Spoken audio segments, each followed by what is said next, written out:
ओम शांति। 10 तारीख की बाबा की मुरली। मीठे बच्चे, तुम रूहानी अश्व हो। तुम्हें विजयी रत्न बनने की रेस करनी है। महारथी अश्व वह जो राजाई पाने की रेस करे। प्रश्न, तुम बच्चों में सतो प्रधान पुरुषार्थी कौन और तमो पुरुषार्थी कौन? उत्तर, सतो प्रधान पुरुषार्थी वह जो रचयिता और रचना को जानकर पुरुषार्थ करते हैं, जिनकी बुद्धि में सृष्टि के आदि मध्य अंत की नॉलेज घूमती रहती है, जिन्हें बाप की याद व शुद्ध अहंकार है। और तमो पुरुषार्थी वह जो कहते कल्प पहले जैसा पुरुषार्थ किया होगा वैसा कर लेंगे, जो मिलना होगा वह मिल जाएगा। गीत। दुखियों पर कुछ रहम करो माँ बाप हमारे। ओम शांति। जब यहाँ बैठते हैं तो जितना हो सके बाप की याद में रहना है। कल भी समझाया कि सारा कल्प तुम देह अभिमानी रहते हो। इस समय ही एक बार देही अभिमानी बनना पड़ता है। देह अभिमान छोड़ वापस चलना है। यह कपड़े अथवा तन बहुत पुराने हो गए हैं। यह देह का अशुद्ध अहंकार छोड़ना है। बाप को याद करना है। बाप को याद तो करते हैं, परंतु पता नहीं कि हमारा बाप कौन है। कह देते हैं बाप सर्वव्यापी है, फिर तो पुकार भी ना सके। गाते तो है न कि ओ गॉड फादर। जब किसी को दुख होता है तो गॉड को याद करते हैं। बुद्धि ऊपर चली जाती है। अगर भक्त ही भगवान हो फिर तो भगवान को याद करने की दरकार ही न पड़े। न ऐसा कहना पड़े कि हे भगवान हम दुखी कंगाल हैं। भक्ति मार्ग में है दुख, इसलिए भगवान को याद करते हैं। मैं बच्चों को सुख देकर जाता हूँ तो उस सुख को सभी याद करते हैं। अविनाशी बाप अविनाशी सुख दे जाते हैं। अब तुम बच्चों का तीसरा नेत्र ज्ञान का खुला है, जिससे बाप रचयिता और उसकी रचना के आदि मध्य अंत को अच्छी रीति जान चुके हैं। कल जो घर में गीता पढ़ते थे, उस गीता से रचता और रचना का नॉलेज नहीं मिलता था और ही रचना को भूल गए। रचता को भूले तो रचना को भी भूले। बाप तीसरा नेत्र ज्ञान का देकर समझाते हैं, राजयोग सिखलाते हैं, जिससे तुम स्वर्ग के मालिक बनेंगे। गीता पढ़ने से कोई स्वर्ग की याद नहीं आ सकती। कितने लेक्चर करते हैं, अब तुम बाप से डायरेक्ट सुनते हो तो रात दिन का फर्क फील होता है।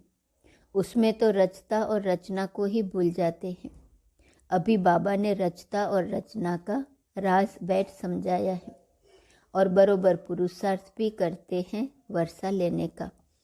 फिर किसका पुरुषार्थ सतो प्रधान है, किसका रजो, किसका तमो होता है। उत्तम मध्यम कनिष्ठ पुरुषार्थी हैं। बच्चे जानते हैं कि हमारे पुरुषार्थ से इतने ऊंच प्रारब्ध बनेंगे, तो क्यों नहीं ऐसा पुरुषार्थ करना चाहिए। खुद भी समझते हैं कि अभी हम अच्छा पुरुषार्थ करेंगे तो कल्प कल्प ऐसा ही हमारा पुरुषार्थ होगा। अगर नहीं करते हैं तो समझ में आता है कल्प पहले भी उसने पुरुषार्थ नहीं किया है तो पद भ्रष्ट हो जाएगा। अश्व दौड़ाते हैं न, रेस में घोड़े की दौड़ होती है। कहते हैं कि फलाने ने विन किया, यहाँ भी नंबरवार हैं। कोई तो ऐसे भी हैं जो कहते हैं कि हम जास्ती कुछ समझने नहीं चाहते हैं, न समझ सकते हैं न किसी को समझाएंगे। उन्हों के लिए फिर सहज युक्ति है तो सिर्फ बाप को याद करना है। याद करना सीखेंगे कि वह भी नहीं। बेहद का बाप जिसको तुम भक्ति मार्ग में याद करते हो, वह बाप अब सन्मुख ब्रह्मा के तन से कहते हैं मुझे याद करो। बाबा ने रचना का राज भी समझाया है। शिव बाबा तो सभी आत्माओं का बाप है। कोई भी आत्मा को प्रजापिता नहीं कहेंगे। आत्माएं तो अनादि हैं। प्रजापिता ब्रह्मा रचता है मुख वंशावली। हम आत्माएं तो हैं शिव बाबा की संतान। कहते हैं कि तुम मेरे तो हो ही, जितने हो उतने ही हो। कम जास्ती आत्माएं कभी भी नहीं हो सकती। उन्हों का ही बेहद ड्रामा में पार्ट है। यह अनादि बना बनाया खेल है। बाप कहते हैं मैं आता हूँ जरूर, एक सत धर्म स्थापन करने और अनेक धर्मों का विनाश कराने। जो सत धर्म प्रायः लोप हो गया है वह अभी स्थापन हो रहा है। सत धर्म अर्थात सतयुग का आदि सनातन देवी देवता धर्म, जो सत परमात्मा ने आकर स्थापन किया है। जैसे क्रिश्चियन धर्म क्राइस्ट ने स्थापन किया, वैसे आदि सनातन धर्म सत बाप ने स्थापन किया है। सचखंड स्थापन करने वाला सच्चा बाबा है। तुम ब्राह्मण बच्चे ही जानते हो कि बरोबर बाप आया हुआ है। बाबा समझाते हैं कि अब ड्रामा पूरा होता है, तो अब पुराना कपड़ा छोड़ना है। नाटक में भी एक्टर्स का पार्ट मुकर्रर हो जाता है। अपने टाइम पर कपड़े बदल कर चले जाते हैं ना। बाप कहते हैं कि अब तुम्हारी आत्मा अपवित्र हो गई है। आत्मा संपूर्ण पवित्र हो जाए तो फिर उनको शरीर भी पवित्र चाहिए। इस शरीर में रहते आत्मा को पवित्र बनाना है, नहीं तो आत्मा को हम पवित्र कहाँ बनाएंगे। पवित्र यहाँ ही करना है। अब 5 तत्व भी तमो प्रधान है। आत्मा जब पवित्र बन कर्मातीत अवस्था में आ जाएंगी तो फिर पुराना हिसाब किताब चुकतू हो जाएगा। यह बात बच्चों की है, बच्चे ही सुनते हैं। तो ब्राह्मण जरूर चाहिए। तुम जानते हो कि स्वर्ग की स्थापना कैसे हो, तो ब्रह्मा जरूर चाहिए। यह है ब्राह्मणों का कुल। कहते हैं कि मैं ब्रह्मा के तन का आधार लेता हूँ इन ब्राह्मणों को रचने के लिए। यह बातें तो तुम ब्राह्मण और ब्राह्मणियाँ ही जानते हो। यह है संगम युग की रचना। कितने गुह्य राज हैं। शुरू में बाबा इतने गुह्य राज समझाते थे क्या? कहा जाता है न, सागर को साई बनाओ, जंगल को कलम बनाओ, पृथ्वी को कागज बनाओ, तो भी यह ज्ञान पूरा नहीं होगा।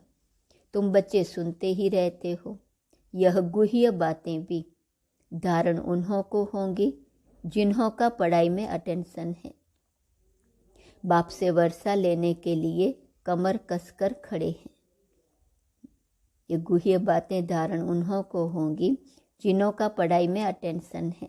बाप से वर्षा लेने के लिए कमर कसकर खड़े हैं। थोड़ा भी अगर संशय हो गया तो उड़ जाएगा। फिर अचानक किसको तीर लग जाएगा तो एकदम निश्चय बुद्धि हो जाएगा। नए नए टोटके बाबा सुनाते हैं। कल भी बाबा ने बहुत अच्छी रीति समझाया था। बाप कहते हैं कि मैं परम आत्मा परम धाम में रहने वाला हूँ, जिसको सुप्रीम सोल कहते हैं। यहाँ की आत्मा को कोई सुप्रीम कह न सके। सुप्रीम सोल एक ही है, उनकी ही सब बंदगी करते हैं। परम धाम में रहने वाला परमात्मा, वह फिर सर्वव्यापी हो न सके। यहाँ तो दुख है, जन्म मरण है। परमात्मा तो जन्म मरण रहित है। जो महारथी हैं, जिनका पूरा पुरुषार्थ चल रहा है वर्षा लेने का, वे रेस में देखो कैसे दौड़ते हैं। कोई घोड़े नाउम्मीद भी होते हैं, परंतु लास्ट में ऐसे तेज दौड़ाते हैं जो सबसे आगे चले जाते हैं। यहाँ भी ऐसे हैं। कोई तो चलते चलते ढीले हो जाते हैं, गिर पड़ते हैं। कोई को चोट लग जाती तो लंगड़े हो पड़ते हैं। यहाँ भी बहुत अच्छे अच्छे नए बच्चे हैं जो पुरानों से बहुत तेज दौड़ रहे हैं। कईयों को पुरुषार्थ करने में ग्रहचारी बैठ जाती है। कोई पर कभी बृहस्पति की दशा बैठती, कभी शुक्र की, कभी शनिचर की, राहु की दशा भी बैठ जाती है। तो कभी फायदा कभी नुकसान होता रहता है। बाबा खुद जानते हैं कि इस बच्चे पर ग्रहचारी है, इस कारण से ग्रहण लगा हुआ है। बाप कहते हैं इससे पार होकर तीव्र वेगी बन जाओ। जब राहु का ग्रहण लगता है तो 2-3 वर्ष पवित्र रह, फिर कर्मेंद्रियों से विकार में चले जाते हैं। बाप कहते हैं काम महाशत्रु हैं, इन पर विजय पानी है। अच्छे अच्छे बच्चों पर भी ग्रहचारी लग जाती है, शादी कर लेते हैं, प्रण भी पहले करते हैं कि हम पवित्र रहेंगे, परंतु गिर पड़ते हैं। कभी श्रीमत पर चलते, कभी फिर उल्टी मत पर चल पड़ते हैं। बाबा बच्चों को अच्छी रीति जानते हैं। बाबा को कहते कि बाबा हमारी अब रेस चल रही है। बाप कहते हैं कि खबरदार रहना, क्योंकि रेस हॉर्स अर्थात घोड़ों की दौड़ है ना। देखो बच्चे, भविष्य 21 जन्मों का सुख मिलता है, यह कोई कम बात है। भूल करने से फिर भविष्य सभी जन्मों पर ग्रहचारी अथवा गोबी घाटा लग जाता है। इसलिए बाबा कहते हैं कि श्रीमत पर पूरा पुरुषार्थ करो। बाबा तो पहले से बता देते हैं, जितना रुस्तम अर्थात पहलवान बनेंगे, ज्ञान योग में तीखे होंगे, उतना माया के तूफान भी जोर से आएंगे। खबरदार रहना, कर्मेंद्रियों द्वारा विकर्म कर पाप आत्मा नहीं बनना है। तुम हो ईश्वरीय औलाद तो बहुत रॉयल बनना है। लक्ष्मी नारायण देखो कितने रॉयल हैं। ये संस्कार अभी भरने हैं, क्योंकि इस समय तुम ईश्वरीय औलाद कहलाते हो। मान तुम्हारा अभी है। बलिहारी तो इस एक जन्म की माननी चाहिए, बाकी तो 84 जन्म ले पतित बनते ही आए हो। जब तक बाबा न आए तब तक यह मनुष्य सृष्टि जाड़ जड़ जड़ीभूत तमो प्रधान होना ही है न। इन लक्ष्मी नारायण को भी विश्व का मालिक उस मालिक ने बनाया। सोमनाथ का मंदिर भी बहुत नामी ग्रामी है। शिव बाबा ने धन दिया है, इसलिए उनके मंदिर में भी बहुत धन लगाया। पुजारी भी जब बनते हैं तो भी कितना धन रहता है, जो इतने मंदिर बनाए हैं, तो पूज्यपने में कितना न धन होगा। अभी तो है प्रजा का प्रजा पर राज्य, कुछ है नहीं। ब्रह्मा की रात है न, फिर ब्रह्मा का दिन होता है तो स्वर्ग बन जाएगा, हीरे जवाहरों के महल बन जाएंगे। भला इतना सोना आएगा कहाँ से? वहाँ सोना तो मिट्टी मिसल होता है। दिखाते हैं कि पहाड़ों में गरमाइश होती है तो फटते हैं, खानियों से ही सोना निकलता है न। सोने की ईंटें बनाते होंगे, जैसे माया मच्छंदर के खेल में दिखाते हैं। तो उसने सूक्ष्म वतन में सोने की ईंट देखी, समझा ले जाएंगे, आंख खोली तो कुछ नहीं देखा। यहाँ भी बच्चे दिव्य दृष्टि में सोने के महल देखकर आते हैं। बच्चों ने गीत तो सुना, दुखियों पर कुछ रहम करो माँ बाप हमारे। बाप का नाम ही है ब्लिसफुल, ऐसे नहीं कि वह सभी में विराजमान है। माया ने बुद्धि को बिल्कुल ही ताला लगा दिया है। बाप कहते हैं मेरे सिवाय यह ताला कोई खोल नहीं सकता। नंबरवार ताला उन्हों का ही खुलता जिनका कल्प पहले खुला है। उन्हों के पुरुषार्थ से समझ सकते हैं कि यह अच्छी सर्विस करते हैं। परमपिता परमात्मा ने जरूर कोई शरीर धारण किया होगा। उनकी पहली रचना है ब्रह्मा। ब्रह्मा के मुख द्वारा ब्राह्मण रचे। ब्राह्मण है चोटी। जगत अम्बा ब्राह्मणी है, ब्रह्मा ब्राह्मण है। शक्ति सेना ब्राह्मण ब्राह्मणी है। बाप कहते हैं मैं ही नॉलेजफुल हूँ, मेरा भी ड्रामा में पार्ट है। मैं ही आकर तुमको रचता और रचना का राज समझाता हूँ।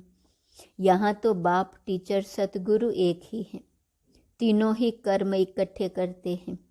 सतगुरु साथ भी ले जाएंगे, ये गारंटी है। बाप सभी को सुख शांति देता है। बाप के तो सभी बच्चे हैं, ऐसे थोड़े ही कोई को दे कोई को न दे। बाप तो सभी को माया की जंजीरों से छुड़ाने वाला है, इसलिए सब उनको याद करते हैं, स्वर्ग की स्थापना करते हैं। बाकी सबको मुक्ति में भेज देते हैं। यह तो बाप का ही काम है।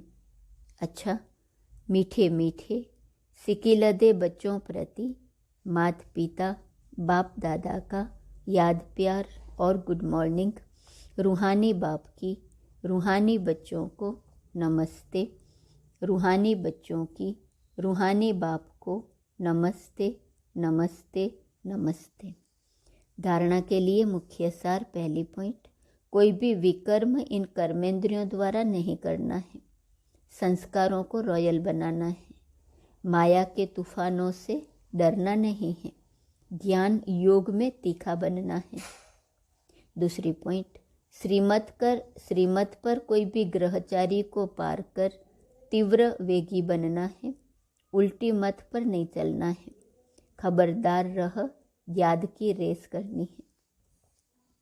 वरदान, हर कर्म योगयुक्त युक्ति युक्त करने वाले कर्म योगी सो निरंतर योगी भव।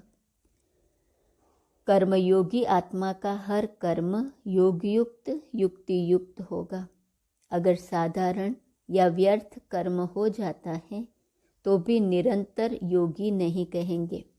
निरंतर योग अर्थात याद का आधार है प्यार। जो प्यारा लगता है वह स्वतः याद रहता है। प्यार वाली चीज अपनी ओर आकर्षित करती है। तो हर सेकंड, हर संकल्प, हर बोल सदा श्रेष्ठ हो और एक बाप से दिल का प्यार हो, तब कहेंगे कर्म योगी सो निरंतर योगी। स्लोगन, मेहनत से छूटना है तो मोहब्बत के झूले में झूलते रहो। आज का स्वमान है, मैं साक्षात बाप हूँ। पॉइंट है, अभी आदि समान साक्षात्कार की लहर फैलाओ, धूम मचाओ। आप साक्षात बाप बनो तो साक्षात्कार आपे ही हो जाएगा। साक्षात बाप समान बनना ही साक्षात्कार की चाबी मिलना है। अभी थोड़ा थोड़ा अनुभव करते हैं, लेकिन यह चारों ओर लहर फैलाओ। जैसे मेले की भी लहर फैलाते हो ना। मेले बहुत किए हैं, समारोह भी बहुत किए, अभी मिलन समारोह मनाओ। ओम शांति।